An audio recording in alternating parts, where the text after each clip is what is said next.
राहुल गांधी यांच्या आरक्षणाविषयीच्या विधानाचा भाजपाच्या वतीनं डॉक्टर बाबासाहेब आंबेडकर चौक इथं तीव्र निषेध करण्यात आला। भाजपच्या वतीनं राहुल गांधी यांचा निषेध करण्यात आला। डॉक्टर बाबासाहेब आंबेडकर यांच्या पुतळ्यासमोर घोषणाबाजी करण्यात आली। शहर अध्यक्ष नरेंद्र काळे, आमदार विजयकुमार देशमुख, सुभाष देशमुख यांच्यासह अन्य पदाधिकारी या निमित्तानं एकत्रित आलेले होते। राहुल गांधी मुर्दाबाद, राहुलचं करायचं काय? खाली मुंडीवर काँग्रेस पक्षाचा धिक्कार असो, आरक्षणाला विरोध करणाऱ्या काँग्रेस पक्षाचा धिक्कार असो, करायचं काय? खाली मुंडीवर पाय, निषेध असो, निषेध असो, राहुल गांधीचा निषेध असो, निषेध असो, निषेध असो, राहुल गांधीचा धिक्कार असो, आरक्षणाला विरोध करणाऱ्या राहुल गांधीचा धिक्कार असो, राहुल गांधीचं करायचं काय? खाली मुंडीवर पाय। भारतीय जनता पक्षाच्या वतीनं देशव्यापी आंदोलन चालू आहे। या देशाचे काँग्रेस पक्षाचे सर्व राहुल गांधी हे परदेशात जाऊन आपल्या या देशाचं ज्यांनी संविधान लिहिलं डॉक्टर बाबासाहेब आंबेडकरांनी आणि त्या संविधानाप्रमाणे हा देश चालतो, या देशाचे कानून चालतात, कायदे चालतात। त्यांनी या देशातल्या लोकांना ज्या तळागाळातल्या लोकांना आरक्षण दिलेलं आहे ते आरक्षण आम्ही आमच्या सत्तेवर आल्यावर बदलू असं राहुल गांधींनी या परदेशात जाऊन बोललं।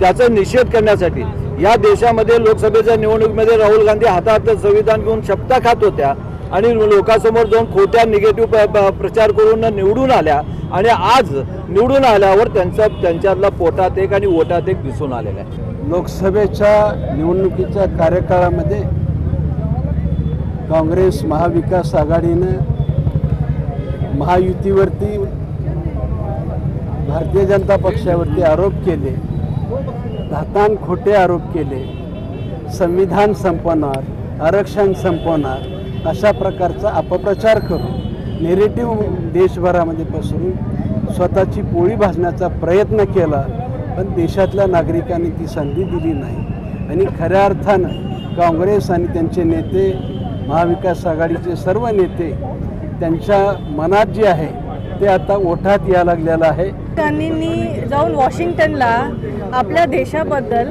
जे काही वक्तव्य केलेलं आहे ते वक्तव्य पूर्णपणे चुकीचं आहे। आरक्षणाला मी रद्द करणार, आरक्षण हे आम्ही काँग्रेस पार्टी हे पूर्णपणे स्क्रॅप करणार, हे वक्तव्य त्यांनी तिथं जाऊन करणं हे पूर्ण चुकीचं आहे। तुम्ही इथं लोकसभेच्या इलेक्शनच्या वेळेस हे सांगितलं की भाजप हे कॉन्स्टिट्यूशन बदलायला बसलेली आहे, भाजप आरक्षण रद्द करायला बसलेली आहे, आणि आज त्याच्या 3-4 महिन्यानंतर तुम्ही वॉशिंग्टनला जाऊन म्हणता की बाबा हे सगळं आम्ही आरक्षण हे काँग्रेस पार्टी हटवणार, राहुल गांधी हटवणार।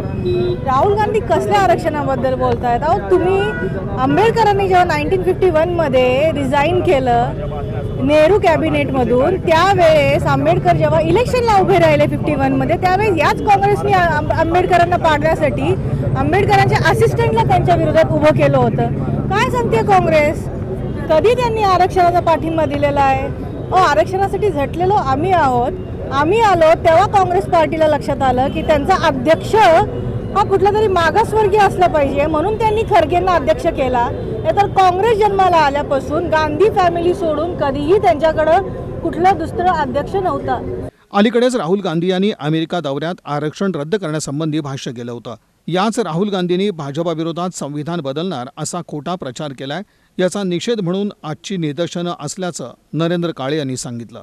त्याची भूमिका एवढीच आहे की आम्ही आरक्षणाचा पाठिंबा देणारी आमची पार्टी आहे, पण गेल्या लोकसभेला एक चुकीचा नेरेटिव्ह सेट करण्यात आला होता की 400 पार झाल्यानंतर ही घटना बदलणार आणि आरक्षण रद्द करणार, असं आम्ही कुठल्याही पद्धतीचा भारतीय जनता पार्टीची भूमिका नसताना या चुकीची भूमिका जनतेत पसरवली।